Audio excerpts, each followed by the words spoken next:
দিল্লির ঝলমলে রাতগুলো প্রায়ই স্বপ্নের জন্ম দেয়, কিন্তু কখনো কখনো সেই চমক নিজের আড়ালে কিছু তিক্ত সত্যকেও লুকিয়ে রাখে। শহরের সবচেয়ে বড় এবং নামকরা শিল্পপতিদের মধ্যে অন্যতম বিমল মালহোত্রার নাম প্রতিটি বড় সংবাদপত্রের প্রথম পাতায় ছাপা হতো। তার কোম্পানি মালহোত্রা গ্রুপ অফ ভেঞ্চার্সের ব্যবসা দেশ বিদেশের কোনায় কোনায় ছড়িয়েছিল।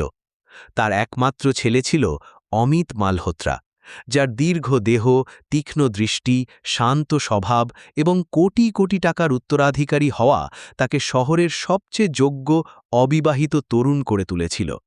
কিন্তু এত সুখ সুবিধা আর আরামায়েশ থাকা সত্ত্বেও অমিতের হৃদয়ের কোনো এক কোণায় সবসময় একটা অদ্ভুত শূন্যতা বিরাজ করত। তার মনে হতো তার কাছে সব আছে, কিন্তু সম্ভবত সেই আপনত্বটুকু নেই যার সন্ধানে সে রয়েছে। এক সন্ধ্যায় বিমল মালহোত্রা তার ছেলে অমিতকে নিজের আলিশান ও রাজকীয় অফিসে ডাকলেন এবং গম্ভীর গলায় বললেন, অমিত, এখন তোমার বয়স হয়েছে এবং এখন আমাদের তোমার বিয়ের ব্যাপারে গুরুত্ব দিয়ে ভাবা উচিত। অমিত তার বাবার কথা শুনে হালকা হাসল, কিন্তু তার চোখে এক গভীর ভাবনা আর গাম্ভীর্য পরিষ্কার দেখা যাচ্ছিল। অমিত তার বাবার চোখের দিকে তাকিয়ে বলল, পাপা, আমি বিয়ে তো নিশ্চয়ই করব, কিন্তু আমার একটা ছোট শর্ত আছে। আমি এমন কোনো মেয়ের সাথে জীবন কাটাতে চাই যে আমাকে আমার ধন সম্পদ বা সম্মানের জন্য নয়, বরং আমার স্বভাব আর ব্যক্তিত্বের জন্য পছন্দ করবে। বিমল একটা দীর্ঘশ্বাস ফেলে বললেন, বেটা, আজকের এই লোক দেখানো যুগে এমন নিঃস্বার্থ মেয়ে পাওয়া খুব কঠিন কাজ। তখন অমিত দৃঢ়তার সাথে জবাব দিল, যদি কঠিন হয় তবে আমি তাকে নিজেই খুঁজে বের করব। সেই রাতে অমিত নিজের ঘরের বারান্দায় দাঁড়িয়ে অনেকক্ষণ জেগে রইল আর আকাশের তারা দেখতে থাকল। সে মনে মনে ভাবছিল যে সেই যদি নিজের আসল পরিচয় আর দামি গাড়ি নিয়ে কোনো মেয়ের সামনে যায়, তবে প্রতিটি মেয়েই তাকে কেবল একজন কোটিপতির চশম দিয়েই দেখবে। কেউ তার ভেতরের মানুষটা, তার স্বভাব আর তার পবিত্র হৃদয়কে দেখতে পাবে না। আর তখনই হঠাৎ তার মাথায় বিদ্যুতের মতো একটা বুদ্ধি এলো। কেননা সে তার এই রাজকীয় পরিচয় পুরোপুরি লুকিয়ে ফেলে দুনিয়ার সামনে একদম আলাদা এক রূপে যায়। পরের সপ্তাহে দিল্লির এক অতি সাধারণ আর ভিড়ভাট্টা এলাকার রাস্তায় ছেঁড়া একটা শার্ট পরা আর এলোমেলো নোংরা চুলের এক ছেলেকে বসে থাকতে দেখা গেল, যাকে কেউ চিনতে পারত না যে এটি সেই কোটিপতি অমিত মালহোত্রা। অমিত তার মুখে ধুলো মেখে নিয়েছিল আর পায়ে পুরনো ক্ষয়ে যাওয়া জুতো পরেছিল। সে নিজেকে পুরোপুরি একজন অসহায় ভিখারি রূপে ঢেলেছিল। তার উদ্দেশ্য একদম পরিষ্কার আর সহজ। সে দেখতে চেয়েছিল যখন তার কাছে ধন সম্পদ থাকবে না, তখন মানুষ তাকে কোন নজরে দেখে আর তাদের মনে একজন গরিবের প্রতি কেমন ভাবনা থাকে। একদিন সে এক পুরনো আর বিখ্যাত মন্দিরের বাইরের সিঁড়ির কিনারায় বসেছিল। মানুষ মন্দিরে আসছিল আর দর্শন করে চলে যাচ্ছিল। কিছু লোক দয়া করে তার সামনে টাকা ফেলছিল, আবার কিছু লোক ঘৃণায় মুখ ফিরিয়ে সেখান থেকে চলে যাচ্ছিল। অমিত খুব মনোযোগ দিয়ে প্রতিটি মানুষের মুখের অভিব্যক্তি পড়ছিল, আর সে মানুষের স্বভাবের অনেক নতুন রং দেখতে পাচ্ছিল। তখনই মন্দিরের সামনে এক সাধারণ গাড়ি এসে থামল, যেখান থেকে এক অত্যন্ত শালীন মেয়ে নামল। সে একটা সাধারণ সালোয়ার কামিজ পরেছিল এবং তার মুখে এক অদ্ভুত সারল্য আর চোখে গভীর শান্তি দেখা যাচ্ছিল। তার নাম ছিল রুবি মিশ্র। সে কোনো খুব বড় বা ধনী পরিবারের ছিল না। তার বাবা একটি স্থানীয় স্কুলের শিক্ষক ছিলেন আর মা খুব সাদাসিধেভাবে ঘরের দায়িত্ব সামলাতেন। রুবি সেদিন তার নিয়মিত পূজার জন্য মন্দিরে এসেছিল। রুবি যখনই মন্দিরের সিঁড়িতে অমিতকে বসে থাকতে দেখল, সে হঠাৎ কিছুক্ষণের জন্য সেখানেই দাঁড়িয়ে গেল। অমিত তার ঘাড় নিচু করে রেখেছিল। রুবি তার কাছে এসে খুব ধীর আর মধুর কণ্ঠে জিজ্ঞেস করল, ভাই, তুমি কি সকাল থেকে কিছু খেয়েছ? অমিত এটা শুনে চমকে গেল, কারণ প্রথমবার কোনো অপরিচিত ব্যক্তি তাকে টাকা দেওয়ার বদলে তার খবরাখবর জিজ্ঞেস করছিল। অমিত খুব হালকা আর নিচু স্বরে জবাব দিল, না, এখনো পর্যন্ত কিছু খাইনি। তখন রুবি কোনো দ্বিধা না ছাড়াই নিজের ব্যাগ থেকে টিফিন বের করল আর অমিতের সামনে রেখে বলল, এই নাও ভাই, আমি আজ বাড়ি থেকে খাবার বানিয়ে এনেছি, আর এর থেকে অর্ধেক খাবার তুমি খেয়ে নাও। অমিত তার জীবনে প্রথমবার কোনো মেয়ের চোখে কোনো মানে বা স্বার্থ ছাড়া এত বেশি আপনত্ব আর করুণা দেখল। তার বিশ্বাসই হচ্ছিল না যে এই হুড়োহুড়ির দুনিয়ায় এমন কেউ হতে পারে যে এক অজানা ভিখারির ক্ষুধার কথা ভাবছে।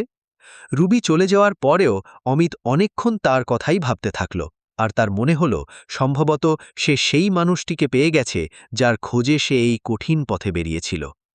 পরের বেশ কয়েকদিন ধরে অমিত সেই মন্দিরের সিঁড়িতে ভিখারির বেশে বসে থাকল, আর রুবিও প্রতিদিনের মতো তার প্রার্থনার জন্য সেখানে আসতে থাকল। প্রতিদিন সে অমিতের জন্য কিছু না কিছু নিশ্চয়ই নিয়ে আসত, কখনো বাড়ির তৈরি টাটকা খাবার, কখনো গরম চা, আবার কখনো অমিতের চোটের জন্য ঔষধ। একদিন অমিত তার কৌতূহল সামলে না পেরে রুবিকে জিজ্ঞেস করেই ফেলল, বোন, তুমি প্রতিদিন আমার এত সাহায্য কেন করো, অথচ তুমি তো আমাকে চেনো না? রুবি এটা শুনে একটা মিষ্টি হাসি দিল আর বলল, কারণ আমার বিশ্বাস যে ভগবানের দরবারে কোনো মানুষ ছোট বা বড় হয় না, আর আমরা সবাই একই ঈশ্বরের সন্তান। সেই মন্দিরে শহরের অনেক বড় আর অহংকারী লোকও আসত, যারা নিজেদের খুব উঁচু দরের মনি করত। একদিন মন্দিরের সামনে দিয়ে যাওয়ার সময় কিছু আধুনিক মেয়ের দল সেখান দিয়ে যাচ্ছিল, এবং তারা অমিতের এলোমেলো রূপ দেখে হাসাহাসি করে মন্তব্য করল, দেখো, এরা কত নোংরা আর দুর্গন্ধযুক্ত লোক, যারা আমাদের শহরের সৌন্দর্য আর পরিবেশ নষ্ট করে দেয়। অমিত এটা শুনে চুপচাপ মাথা নিচু করে বসে রইল, কিন্তু পাশে দাঁড়িয়ে থাকা রুবি এই অপমান সহ্য করতে পারল না, এবং সে তক্ষুনি ওই মেয়েদের থামিয়ে দিয়ে বলল, যদি আজ এদের জায়গায় আপনারা অসহায় হতেন, তবে কি আপনাদের ভালো লাগত? এটা শুনে ওই মেয়েরা লজ্জিত হয়ে সেখান থেকে তক্ষুনি চলে গেল। অমিতের হৃদয় রুবির এই সাহস আর মানবিকতা দেখে ভেতর পর্যন্ত কেঁপে উঠল। তার মনে হল রুবির হৃদয় সোনার মতো খাঁটি। একদিন অমিত লক্ষ্য করল যে রুবি খুব বিষণ্ণ আর চিন্তিত হয়ে আছে। অমিত সাহস জুগিয়ে তাকে জিজ্ঞেস করল, বোন, আজ তোমাকে দেখে খুশি মনে হচ্ছে না কেন? সব ঠিক আছে তো?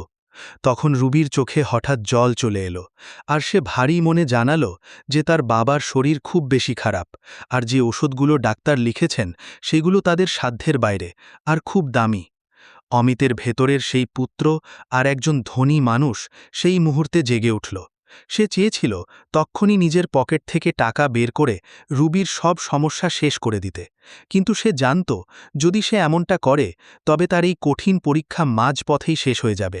সে শুধু সান্ত্বনা দিয়ে বলল, তুমি সাহস হারিও না, ভগবান সব ঠিক করে দেবেন। রাতের অন্ধকারে অমিত নিজের আসল পরিচয় তার বিশাল রাজকীয় পেন্ট হাউসে ফিরে এলো। সেই রাতে সে খুব অস্থির ছিল, আর তার ঘুম আসছিল না। সে তার বাবা বিমল মালহোত্রার কাছে গিয়ে বলল, পাপা, যদি কোনো মেয়ে অর্থনৈতিকভাবে গরিব হয় কিন্তু তার হৃদয়ে খুব ধনী আর দয়ালু হয়, তবে কি আপনি তাকে এই ঘরের বউ হিসাবে গ্রহণ করতে পারবেন? বিমল মালহোত্রা তার ছেলের মাথায় হাত বুলিয়ে হাসি মুখে বললেন, বেটা, যদি সেই মেয়েটি তোমাকে সত্যি খুশি রাখতে পারে আর তার সংস্কার ভালো হয়, তবে আমাদের তাকে গ্রহণ করতে কোনো আপত্তি থাকবে না। এখন অমিত আর রুবির মধ্যে এমন এক না বলা সম্পর্ক তৈরি হয়ে গিয়েছিল, যেখানে রুবি তাকে কেবল একজন অভাবী মানুষ মনে করে কথা বলত, আর তার বিন্দুমাত্র ধারণাও ছিল না যে সে একজন কোটিপতির সাথে কথা বলছে। একদিন কথার ছলে অমিত রুবিকে জিজ্ঞেস করল, যদি তুমি কখনো হঠাৎ খুব ভালো আর ঐশ্বর্যপূর্ণ জীবন পেয়ে যাও, তবে তুমি কি করবে? অমিত তার চোখের দিকে গভীরভাবে তাকিয়ে জিজ্ঞেস করেছিল। তখন রুবি খুব সাধারণভাবে জবাব দিল, আমি সেই মানুষের সাথ কখনো ছাড়ব না যে আমাকে আমার খারাপ সময় দেখেছে, আর আমি এমন ব্যক্তির সাথেই যুক্ত হতে চাইব যে মাটির সাথে মিশে থাকে। রুবির কথা শুনে অমিতের আত্মবিশ্বাস আরও বেড়ে গেল, কিন্তু এক সন্ধ্যায় সেখানে কিছু স্থানীয় গুন্ডা এলো, এবং তারা অমিতকে ধাক্কা দিয়ে অভদ্রভাবে বলল, এখান থেকে তোর পাত্তারি গুটিয়ে যা, আর মন্দিরের সামনে নোংরা ছড়াস না। রুবি না ভয় পেয়ে সেই গুন্ডাদের সামনে এসে হাত ছড়িয়ে দাঁড়িয়ে বলল, খবরদার, যদি একে হাতও লাগিয়েছ। গুন্ডারা রুবির সাহস দেখে অট্টহাসি হাসতে লাগল, আর বলতে লাগল, তোর এই ভিখারিকে নিয়ে কিসের এত টান? রুবি খুব দৃঢ় আর চড়া গলায় বলল, আমার মনুষ্যত্বের ওপর প্রভাব পড়ে, আর আমি কারো সাথে অন্যায় হতে দেব না। অমিত তার চোখে প্রথমবার দেখল যে রুবি শুধু দয়ালু নয়, বরং সে অন্যায়ের বিরুদ্ধে লড়াই করার সাহসও রাখে। সেই রাতে অমিত পাকা সিদ্ধান্ত নিল যে এখন এই খেলা শেষ করার আর নিজের সত্য সামনে আনার সঠিক সময় এসে গেছে। কিন্তু তার মনে একটা ভয় এই ছিল যে রুবি কি এই সব সত্য শুনে আগের মতোই থাকবে, নাকি তার চোখেও বাকি লোভী দুনিয়ার মতো ধন সম্পদের চমক চলে আসবে আর সে বদলে যাবে। সেই রাতে দিল্লির আকাশে কালো মেঘ ছেয়েছিল, আর অমিতের চোখে একদমই ঘুম ছিল না। সে বারবার এটাই ভাবছিল যে সে রুবিকে কোনো মতেই হারাতে চায় না, কিন্তু সে তার সম্পর্কের ভিত্তি কোনো মিথ্যে বা লোক দেখানোর ওপর রাখতে চায় না। সে জানলার বাইরে ঝলমলে শহরটার দিকে তাকিয়ে নিজেকে কথা দিল যে আগামীকাল সকালে সব পরিষ্কার হয়ে যাবে, আর আমি আমার আসল মুখ তার সামনে তুলে ধরব। পরের দিন সকালে রুবি সব সময়ের মতো সময়ে মন্দিরে পৌঁছালো, কিন্তু তাকে সিঁড়িতে অমিতকে কোথাও দেখা গেল না। তাকে না পেয়ে সে খুব অস্থির আর ব্যাকুল হয়ে গেল। তার ভয় হতে লাগল যে কোথাও কি তার শরীর খুব বেশি খারাপ হয়ে গেল, নাকি তার সাথে খারাপ কিছু ঘটে গেল। সে চারপাশের মানুষের কাছে তার ব্যাপারে জিজ্ঞেস করতে লাগল। তক্ষুনি হঠাৎ মন্দিরের প্রধান দরজার সামনে এক ঝকঝকে কালো মার্সিডিজ গাড়ি এসে থামল, যা দেখে সেখানে থাকা ভিড়ের মধ্যে আলোড়ন তৈরি হল। গাড়ির দরজা খুলল, আর সেখান থেকে এক অত্যন্ত প্রভাবশালী আর স্যুট বুট পরা এক যুবক বাইরে বেরিয়ে এলো।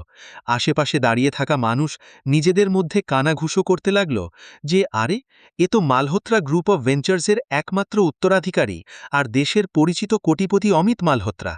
রুবিও সেই যুবকের দিকে তাকালো, আর যখনই তার নজর তার মুখের ওপর পড়ল, তার হৃদয় খুব দ্রুত ধড়ফড় করতে লাগল। সেই মুখ, সেই চোখ আর সেই শান্ত হাসি ছিল যে সে গত কয়েকদিন ধরে একজন ভিখারির রূপে দেখেছে। অমিত খুব ধীর পায়ে হেঁটে সরাসরি রুবির কাছে এলো, আর তাকে তার নাম ধরে ডাকল। রুবি কিছু মুহূর্ত একদম পাথরের মূর্তির মতো তাকে দেখতে লাগল, আর তারপর সে কাঁপা গলায় জিজ্ঞেস করল, তুমি আসলে কে? অমিত এক লম্বা আর গভীর শ্বাস নিল, আর রুবির চোখের দিকে তাকিয়ে বলল, রুবি, আমি সেই মানুষ যাকে তুমি গত কয়েকদিন ধরে নিজের খাবার খাইয়েছ, নিজের ওষুধ দিয়েছ, আর সবথেকে বড় কথা, নিজের সম্মান আর আপনত্ব দিয়েছ। রুবির চোখ বিস্ময়ে পুরোপুরি বড় হয়ে গিয়েছিল, আর সে অবাক হয়ে জিজ্ঞেস করল, তার মানে তুমি ভিখারি ছিলে না, আর তুমি এইসব নাটক কেন করলে? সেখানে অনেক বড় ভিড় জমে গিয়েছিল, আর সবাই এই নাটকটি একটি তামাশার মতো দেখছিল। অমিত নিজের গলা চড়াল, আর সবার সামনে নিজের সত্য স্বীকার করল। অমিত বলল, হ্যাঁ, আমি অমিত মালহোত্রা, আর আমি আমার আসল পরিচয় কেবল এই কারণে লুকিয়েছিলাম, কারণ আমি এই স্বার্থপর দুনিয়ায় এটা জানতে চেয়েছিলাম যে মানুষ আমাকে আমার অঢেল ধন সম্পদ আর পদমর্যাদা ছাড়া কিভাবে দেখে, আর এমন কেউ কি আছে যে কেবল আমার আত্মাকে ভালোবাসতে পারে। রুবির চোখে রাগ আর দুঃখের মিশলে জল চলে এলো, আর সে কাঁদো কাঁদো গলায় বলল, তাহলে কি আমি আর আমার আবেগ কেবল একটি পরীক্ষার অংশ ছিল? অমিত অনুভব করতে পারল যে সে রুবির বিশ্বাসের ওপর আঘাত করেছে।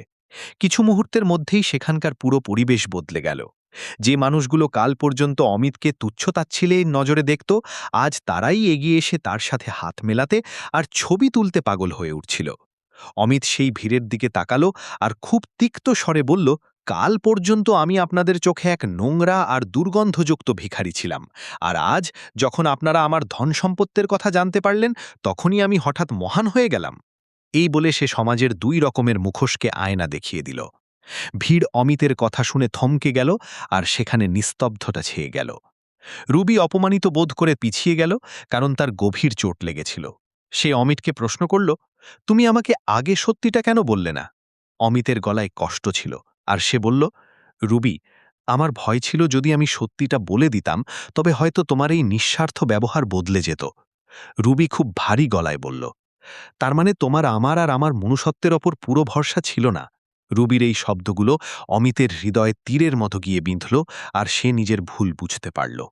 সেই সন্ধে যখন রুবি বাড়ি পৌঁছল, তখন তার মা তার লাল চোখ দেখে জিজ্ঞেস করলেন, কি হয়েছে বেটা, তুমি এত চিন্তিত কেন? রুবি কাঁদতে কাঁদতে তার মা আর বাবাকে মন্দিরে ঘটা সব ঘটনা বিস্তারিত বলল। তার বাবা, যিনি একজন অত্যন্ত সাধারণ আর বুদ্ধিমান শিক্ষক ছিলেন, তিনি রুবিকে নিজের কাছে বসালেন আর শান্তভাবে বোঝালেন, বেটা, যদিও সে সত্য লুকিয়ে ভুল করেছে, কিন্তু যদি তার পেছনের উদ্দেশ্য আর নিয়ত সঠিক থাকে, তবে তোমার অন্তত একবার তার পুরো কথা শোনা উচিত।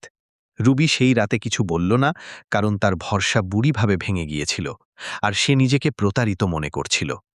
ওদিকে নিজের রাজপ্রাসাদ সম বাড়িতে অমিত খুব বেশি অস্থির ছিল, আর সে প্রথমবার নিজের জীবনের সবচেয়ে বড় সিদ্ধান্তে খারাপভাবে অনুশোচনা করছিল।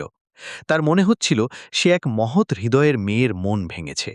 বিমল মালহোত্রা তার ছেলের অবস্থা দেখে তাকে বোঝালেন, বেটা, কোনো সত্য আর মজবুত সম্পর্ক কেবল ভরসার ভিত্তিতে টিকে থাকে। তুমি তার কঠিন পরীক্ষা নিলে, আর এখন সময় এসেছে যে তোমাকে নিজের সত্য প্রমাণ করার জন্য নিজের পরীক্ষা দিতে হবে। পরের দিনই এই খবর পুরো দেশের মিডিয়া আর সোশ্যাল মিডিয়ায় আগুনের মতো ছড়িয়ে গেল যে কিভাবে এক কোটিপতি ভিখারি সেজে এক গরিব মেয়ের পরীক্ষা নিয়েছে।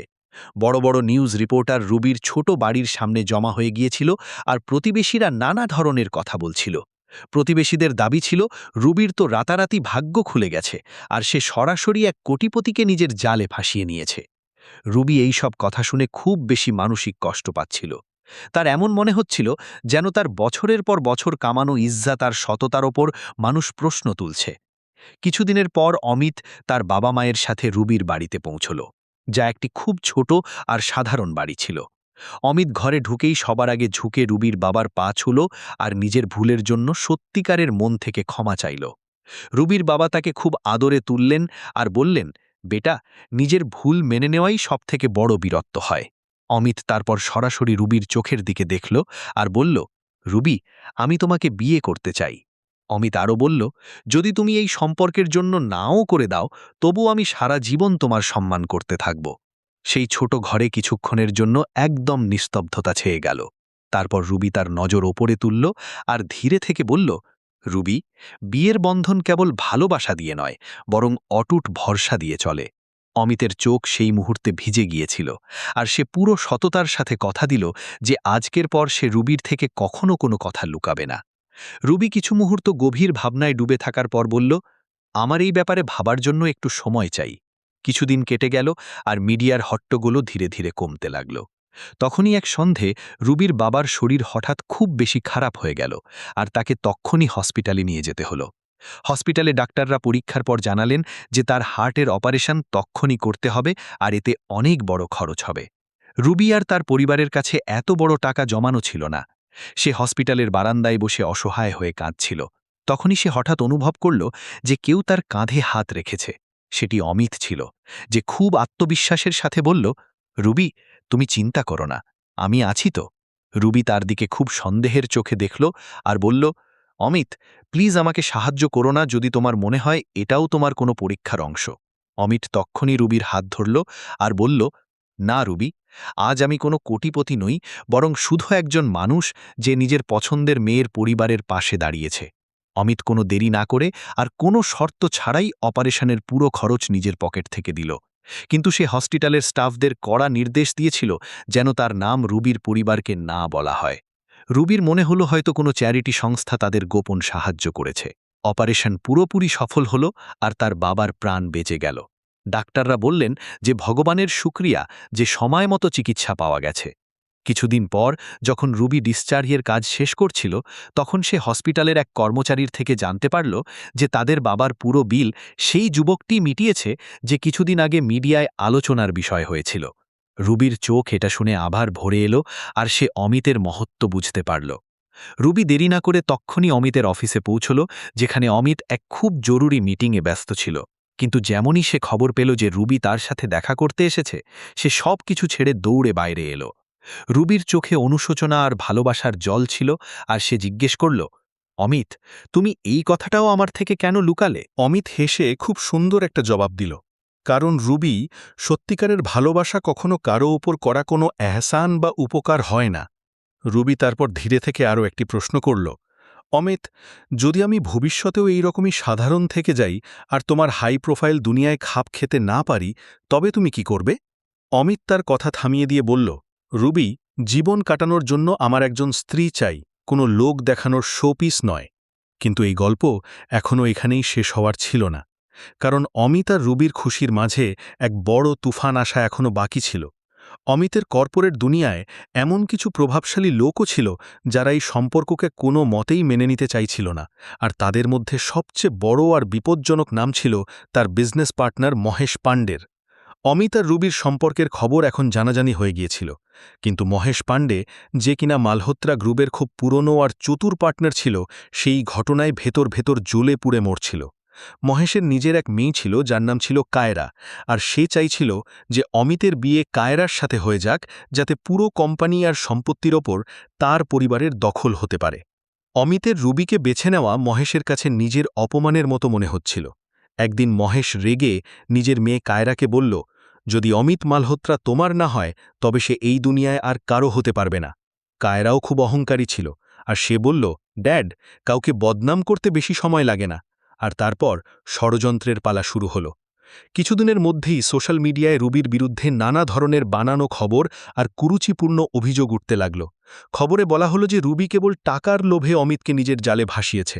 রুবির পুরনো ফটো আর ভিডিওকে ভুলভাবে এডিট করে ভাইরাল করা হতে লাগল, যাতে তার ভাবমূর্তিকে সমাজে নামানো যায়। রুবি নিজের কলেজে আর সমাজে খুব বেশি বদনাম হতে লাগল, আর মানুষ তাকে ঘৃণার চোখে দেখতে লাগল। প্রতিবেশীরা খোঁটা দিত যে দেখো, এই হলো এর আসল রূপ। এক সন্ধ্যায় রুবি ভেঙে পড়ে অমিতকে বলল, অমিত, আমি এই মানসিক যন্ত্রণা আর বদনাম এখন আর সহ্য করতে পারছি না। অমিত রুবির হাত শক্ত করে ধরে বলল, রুবি, যতক্ষণ আমি তোমার সাথে আছি তোমার ভয় পাওয়ার কোনো দরকার নেই। কিন্তু রুবির মন ভারাক্রান্ত হয়ে গিয়ে বলল, অমিত, তোমার দুনিয়া খুব বেশি জটিল, আর আমার সেখানে দম বন্ধ হয়ে আসছে। ওদিকে কোম্পানির বোর্ড অফ ডিরেক্টরসরাও এই বদনাম নিয়ে প্রশ্ন তুলতে লাগল। মহেশ সুযোগের সদ্ব্যবহার করে বলল যে এই সম্পর্ক কোম্পানির ব্র্যান্ড ভ্যালুকে ক্ষতি করছে। বিমল মালহোত্রা মহেশকে কড়া জবাব দিয়ে বললেন, আমাদের ঘরের ব্যক্তিগত সম্পর্ক কোম্পানির লাভ বা লোকসান দিয়ে ঠিক হয় না। অমিত এখন বুঝতে পারছিল যে এই সব কিছু পরিকল্পিত ষড়যন্ত্রের মাধ্যমে হচ্ছে। সে তক্ষুনি নিজের এক প্রাইভেট গোয়েন্দা টিমকে এই পুরো বিষয়ের গভীরে যাওয়ার আদেশ দিল, আর কিছুদিনের মধ্যেই পুরো সত্য অমিতের সামনে চলে এলো। সে জানতে পারল যে যতগুলো ফেক অ্যাকাউন্ট আর পোর্টাল থেকে রুবিকে বদনাম করা হচ্ছিল, সেই সবগুলোর ডিরেক্ট সংযোগ আর পেমেন্ট মহেশ পাণ্ডের কোম্পানি থেকে হয়েছে। এক সন্ধ্যায় অমিত কোম্পানির বোর্ড মিটিং ডাকল, আর সবার সামনে সেই সব টেকনিক্যাল প্রমাণ আর নথিপত্র রেখে দিল, যাতে মহেশের আসল আর কালো চেহারা সবার সামনে ফাঁস হয়ে গেল। অমিত খুব শান্ত কিন্তু কড়া গলায় বলল, মহেশজি, মিথ্যের আয়ু খুব ছোট হয়, আর সত্যের জন্য কোনো প্রমাণের দরকার হয় না। ঘরে মৃত্যুর মতো নিস্তব্ধতা ছেয়ে গেল, আর মহেশের মুখ ভয়ের চোটে সাদা হয়ে গেল। কিন্তু অমিত কোনো আইনি ব্যবস্থা নেওয়ার আগেই রুবি তাকে থামিয়ে দিয়ে বলল, অমিত, আমরাও যদি তাদের মতোই বদলার ভাবনা রাখি, তবে আমাদের আর তাদের মধ্যে কি পার্থক্য থাকবে? রুবির চোখে করুণা ছিল, আর সে বলল, আমি কারো সাথে লড়াই করতে চাই না, আমি শুধু শান্তির সাথে নিজের সত্যের সাথে বাঁচতে চাই। পরের দিনই রুবি মিডিয়াকে ডেকে এক বড় বয়ান দিল যে সে আর অমিত নিজেদের ইচ্ছায় কিছু সময়ের জন্য একে অপরের থেকে দূরে আছে। এই খবর শুনে পুরো শহর আর খোদ অমিত অবাক হয়ে গেল। অমিত একা রুবিকে জিজ্ঞেস করল, তুমি এইসব কি করছো? তখন রুবি খুব বুদ্ধিমত্তার সাথে জবাব দিল, অমিত, যতক্ষণ তোমার চারপাশের এই ঘৃণা আর শোরগোল শান্ত না হচ্ছে, আমি তোমার সাথে থেকে তোমার বিপদ আরও বাড়াতে চাই না। অমিত সেই দিন অনুভব করল যে তার কাছে কোটি কোটি টাকার সম্পদ আর অঢেল ক্ষমতা তো আছে, কিন্তু রুবির ছাড়া সে ভেতর থেকে পুরোপুরি ফাঁকা। বিমল মালহোত্রা তার ছেলেকে সাহস দিয়ে বললেন, বেটা, সত্যিকারের ভালোবাসা কখনো শেষ হয় না, তা তো শুধু সময়ের সাথে আরও উজ্জ্বল হয়। কিছুদিন পর মহেশ পাণ্ডের কোম্পানির পুরনো কেলেঙ্কারিগুলোও ফাঁস হয়ে গেল, আর তার ওপর সরকারি রেড পড়ল। মহেশের নাম পুরোপুরি মাটিতে মিশে গেল, আর যে মানুষগুলো কাল পর্যন্ত তার সাথে ছিল তারাও তার থেকে দূরে সরে গেল। মহেশ এই হার থেকে পুরোপুরি পাগল হয়ে গেছিল, আর সে অমিতকে ফোনে হুমকি দিল যে যদি আমার ইজ্জত যায় তবে তোমার খুশিও নিরাপদ থাকবে না। সেই রাতে যখন রুবি নিজের কাজ থেকে বাড়ি ফিরছিল, হঠাৎ এক কালো গাড়ি তার কাছে এসে থামল, আর তার থেকে দুজন মুখোধারী লোক নামল, যারা রুবিকে জোর করে গাড়িতে টানার চেষ্টা করল। রুবি চিৎকারের জন্য চিৎকার করল। তখনই পেছন থেকে অমিতের গাড়ি খুব দ্রুত সেখানে পৌঁছল। অমিত কোনো কিছু না ভেবেই নিজের গাড়ি তাদের সামনে লাগিয়ে দিল, আর বাইরে বেরিয়ে সেই গুন্ডাদের সাথে একাই লড়াই করল। সেখানে চিৎকার শুনে মানুষজনও জড়ো হতে লাগল। অমিত সেই গুন্ডাদের পুলিশের হাতে তুলে দিল, আর তদন্তে এটি প্রমাণিত হল যে এই হামলা মহেশ পাণ্ডের কথাই করা হয়েছিল। এখন মহেশের বিরুদ্ধে শুধু বদনাম নয়, বরং অপহরণের চেষ্টার গুরুতর অপরাধের মামলা দায়ের হল, আর তাকে গারদের পেছনে পাঠিয়ে দেওয়া হল। সেই রাতে রুবি দেখল যে অমিতের হাতে আর মুখে কিছু চোট এসেছে। রুবি কাঁদতে কাঁদতে বলল, অমিত, তুমি পাগল, কেন তুমি আমার জন্য নিজের জীবন ঝুঁকিতে ফেললে? অমিত হেসে বলল, রুবি, যদি তোমার গায়ে একটা আঁচড়ও আসত, তবে আমি নিজেকে কখনো ক্ষমা করতে পারতাম না।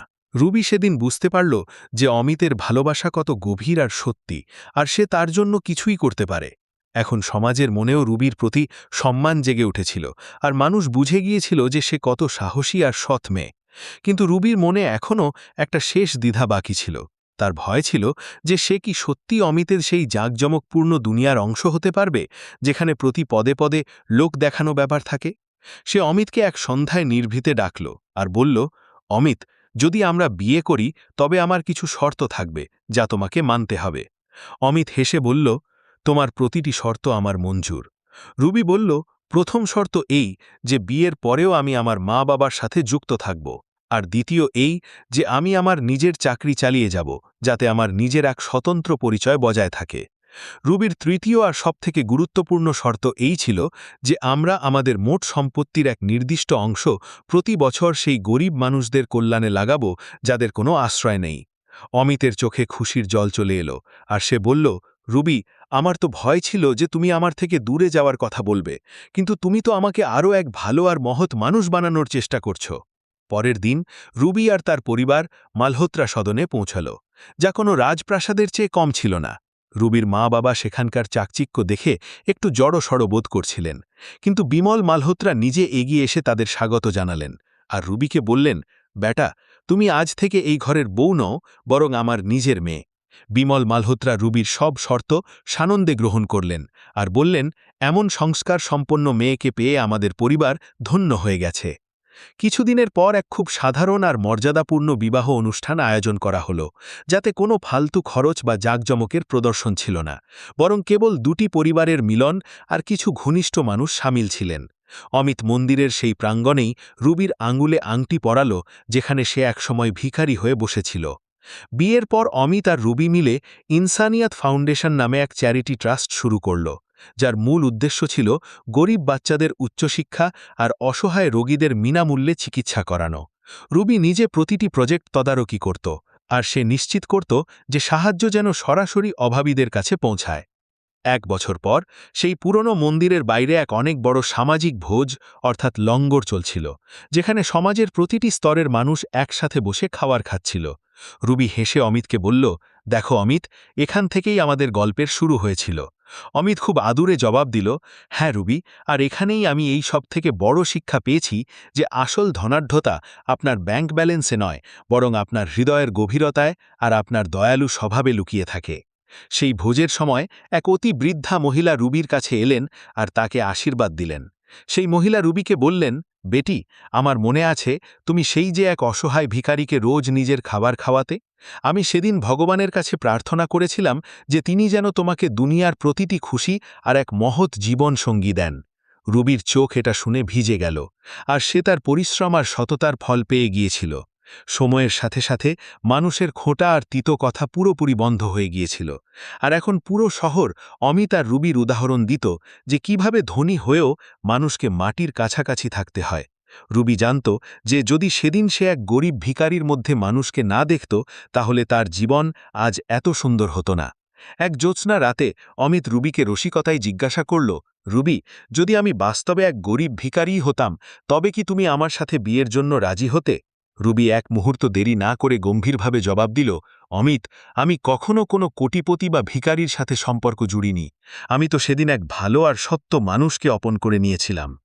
অমিতের চোখে খুশির চমক ছিল, আর সে বলল, আর আমিও কোনো সাধারণ মেয়ের সাথে নয়, বরং দুনিয়ার সবথেকে মজবুত আর মহৎ হৃদয়ের মানুষকে ভালোবেসেছিলাম।